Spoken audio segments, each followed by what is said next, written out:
पाकिस्तान से एक breaking news है। न्यूज यह है कि पाकिस्तान का एक और टुकड़ा ब्रेक होने को तैयार है। यह टुकड़ा है सिंध का।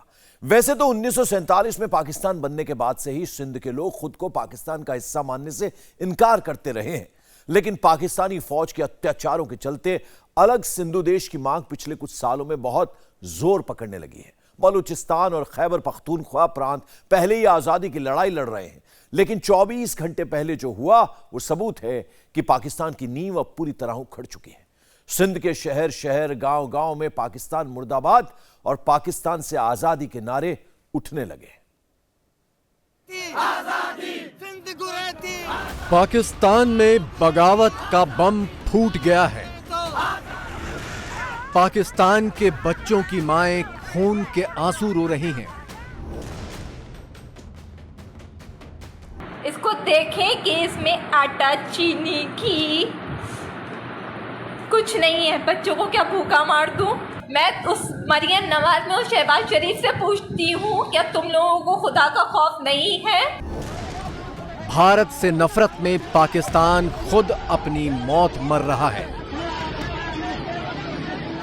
एक तरफ वो बलूचिस्तान है, गिलगित बल्तिस्तान में प्रोटेस्ट हो रहे हैं, और एक वो पाकिस्तान है जिसमें लाहौर और कराची में जो लोग बैठे हुए सियासतदान हैं। बलूचिस्तान के अंदर लोग चीख रहे हैं बगैर आटे के चीजों के, किसी को कोई परवाह नहीं है। वो मुल्क कि जिसको हम कहते हैं कि दुश्मन है, जो 4 जंगे सब कुछ, वो इंडिया के साथ है। लेकिन इस वक्त जो कंट्रीज हमारे ऊपर हमला करते हुए नजर आ रही है वो इंडिया नहीं है, वो अफगानिस्तान और ईरान है। ये खौफनाक मंजर पाकिस्तान के सिंध प्रांत का है।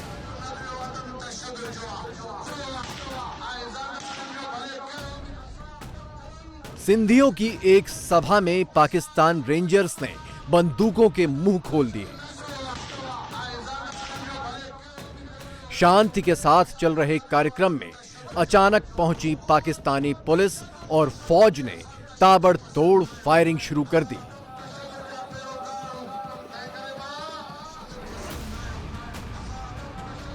सत्रह जनवरी को सिंध के लिए बड़ा दिन था। 17 जनवरी को सिंधियों के बड़े नेता सैयद गुलाम मुर्तजा का जन्मदिन था।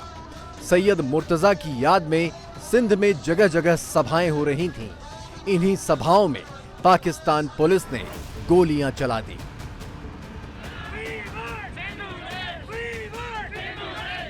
पाकिस्तान सरकार के खिलाफ सिंध के लोग सड़कों पर उतर आए हैं।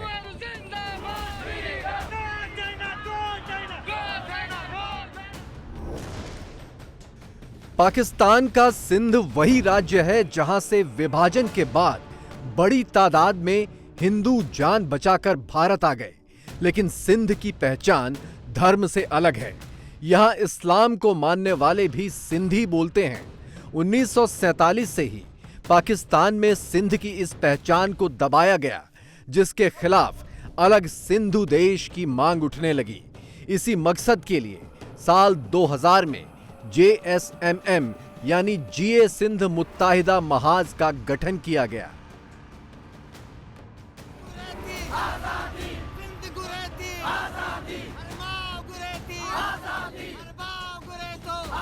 सिंध की आजादी के इन नारों से रावलपिंडी में बैठे सेना के जनरल और इस्लामाबाद में बैठे VIP हुक्मरानों को दौरे पड़ जाते हैं।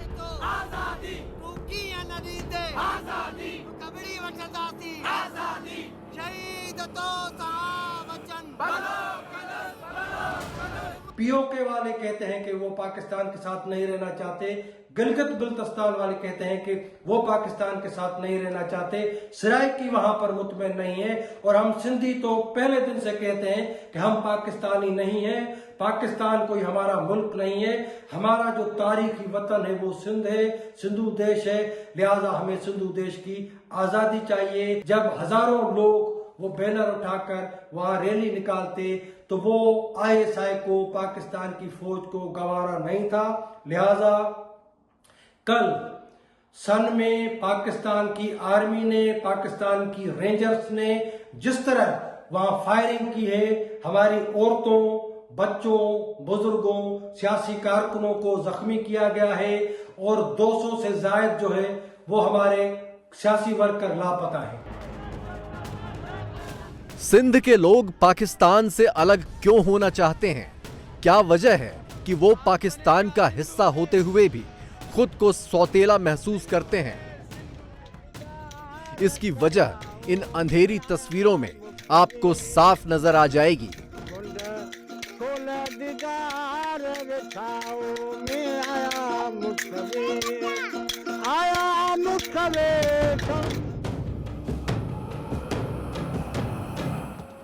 एक तरफ लाहौर और कराची चमचमाते रहते हैं,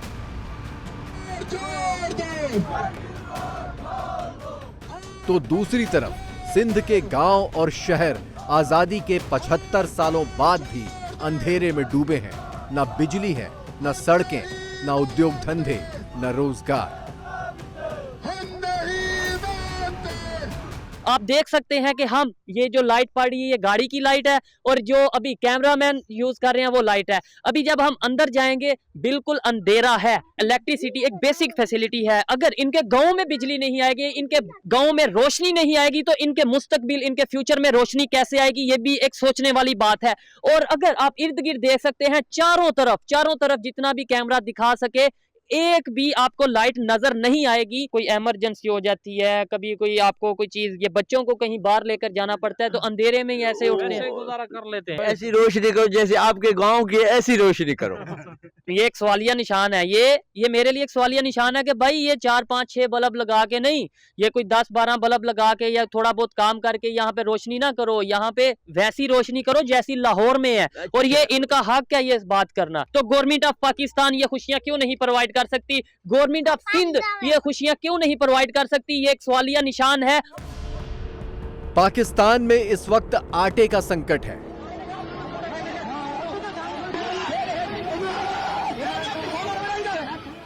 इस संकट के वक्त में भी सिंध के साथ पाकिस्तान सरकार सौतेला बर्ताव कर रही है।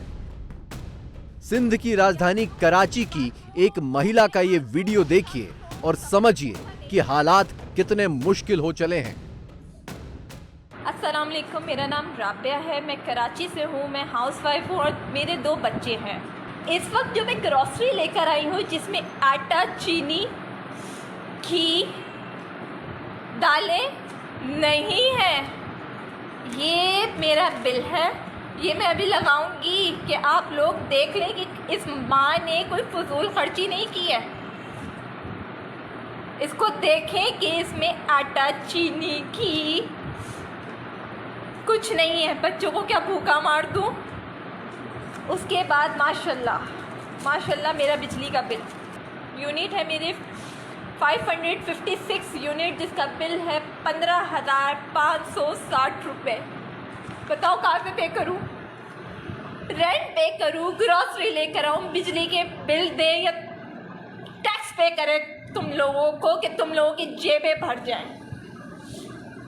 मेरे बच्चे को फीड्स पड़ते हैं जिसकी मेडिसिन तुम लोगों ने इन 4 महीनों में माशाल्लाह इतनी महंगी कर दी है कि वो भी पिलाना छोड़ दूं। मैं उस मरियम नवाज में उस शहबाज शरीफ से पूछती हूँ, क्या तुम लोगों को खुदा का खौफ नहीं है?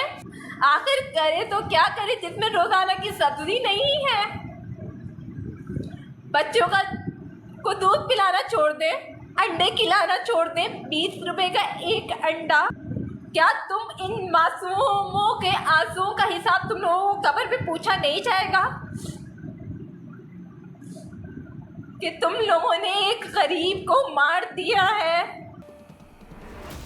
आटे और खाने पीने का संकट वैसे तो पूरे पाकिस्तान में है, लेकिन इस मुश्किल से अगर कोई सूबा बचा है तो वो है पंजाब, क्योंकि इसी सूबे में सारे नेताओं, अफसरों और सेना के जनरलों के परिवार रहते हैं। बाकी खैबर पख्तूनख्वा हो, बलूचिस्तान हो, सिंध हो या पाक अधिकृत कश्मीर हो, आटा कहीं नहीं है। पीओके में तो समस्या इतनी भयानक है कि लोग भारत में आने के लिए एलओसी की तरफ बढ़ने लगे हैं।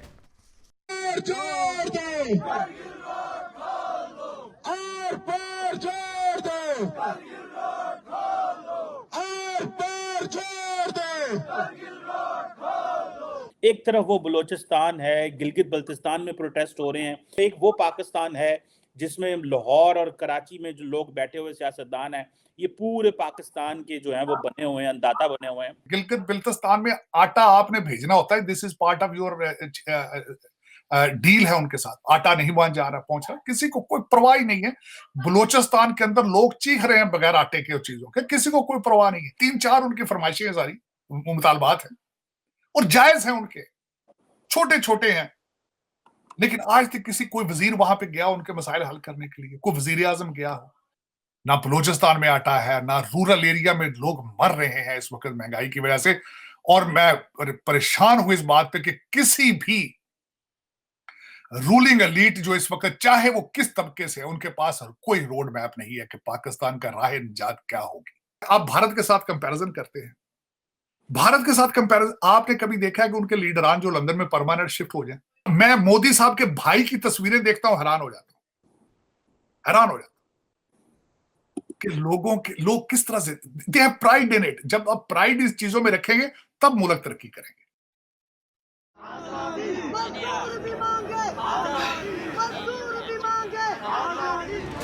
इस्लाम के चश्मे से पूरी दुनिया को देखने वाला पाकिस्तान अपने भीतर की सड़न देखकर भी अनदेखा कर रहा है। धर्म, भाषा और सूबों के नाम पर अपने ही लोगों से सौतेला बर्ताव करने वाले पाकिस्तान की सोच का दायरा कितना छोटा है, इसी से अंदाजा लगाइए कि यहाँ के लोगों को इस बात पर हैरत हो रही है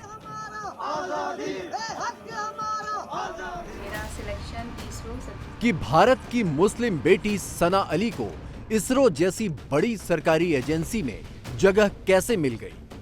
सना अली जो कि ट्रक ड्राइवर की बेटी है, इंडियन मुस्लिम है, उन्होंने एक बहुत ही अच्छा कारनामा सर अंजाम दिया है। उनके बाप ने मेहनत मजदूरी करके उनको पढ़ाया और इस मुकाम तक पहुंचाया कि आज वो टेक्निकल असिस्टेंट इंजीनियर बन गई हैं इसरो के अंदर। ठीक है, वो अपने काबिलियत की बिना पर ऊपर आई है, ठीक है। हमारे यहाँ काबिलियत है लोगों में, तो लेकिन आगे नहीं आते। नहीं, रोकता कौन है? पहले ये बताएं।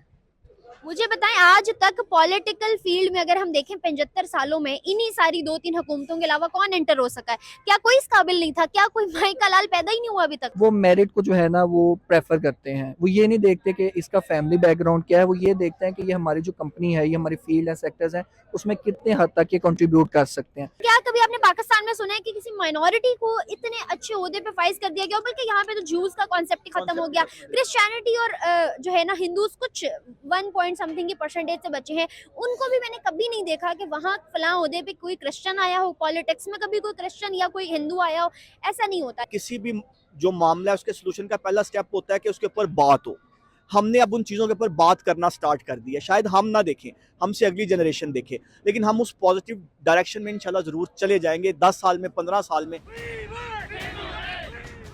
इस्लाम की रट में पाकिस्तान कैसे सड़क पर आ गया देखिए।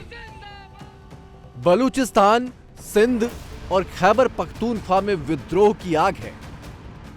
पाक अधिकृत कश्मीर भारत में मिलने को तैयार है। अर्थव्यवस्था छिन्न भिन्न है। गरीबी और भुखमरी के हालात हैं और ऐसे हालात में पड़ोसी देशों से हमले हो रहे हैं। टीटीपी के हमले बदस्तूर जारी हैं, मुल्क के अंदर घुस के भी और वहां की सरजमीन इस्तेमाल करते हुए भी। लेकिन अब हुआ यह है कि ईरान की तरफ से भी अटैक किया गया। अगर पाकिस्तान का कोई हमसाया इस वक्त पुरअमन नजर आ रहा है, पीसफुल नजर आ रहा है कि जो पाकिस्तान पर हमले नहीं कर रहा, तो वो इंडिया है।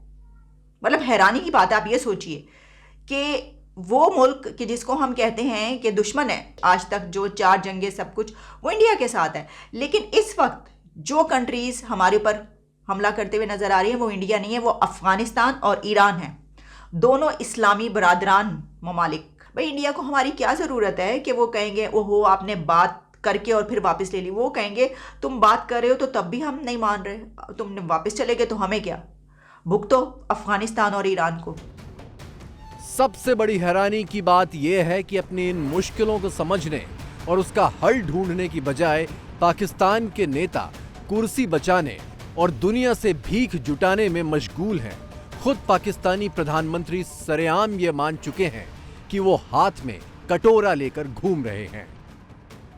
यूएई के जो सदर हैं मेरे भाई जनाब मोहम्मद बिन जायद, उन्होंने इंतहाई मोहब्बत और शफकत से उन्होंने वो पेश आए। पहले मैंने फैसला किया था कि मज़ीद उनसे मैं कर्जा नहीं मांगूंगा, लेकिन मैं शूमी किस्मत देखिए कि इस वक्त पाकिस्तान जिन मसाइब से, मुश्किलात से गुजर रहा है, मैंने फिर आखिरी वक्त फैसला किया और हिम्मत बांधी कि मैं उनसे मज़ीद कर्जा मांगूं। तो मैंने कहा कि जनाब मेरे आप बड़े भाई हैं और मुझे बड़ी शर्म आ रही है, लेकिन मजबूरी है, आप जानते हैं, आप मुझे हमें $1 अरब और दे दें। तो उसने कहा कि शहबाज शरीफ आप मेरे भाई, मैं आपको किस तरह इनकार कर सकता हूँ, आप कहते तो नहीं लेकिन दिल के अंदर तो आप समझते होंगे ये पैसे मांगने आ गए हैं। तो मैंने कहा कि ये पाकिस्तान, एक मिसाल इसकी ये है कि एक हाथ में हमारे एक न्यूक्लियर ताकत है और दूसरे हाथ में कशकोल। जिस मुल्क में आटे और रोटी के लिए जंग छिड़ी हो, जिसके प्रधानमंत्री के हाथ में भीख का कटोरा हो, वो कितने दिनों तक मुल्क बना रह पाएगा, ये कहने की अब जरूरत नहीं रह गई है। इंडिया टीवी हर वक्त हर जगह डाउनलोड करने के लिए सर्च करें India TV news Google play store या ऐप स्टोर पर।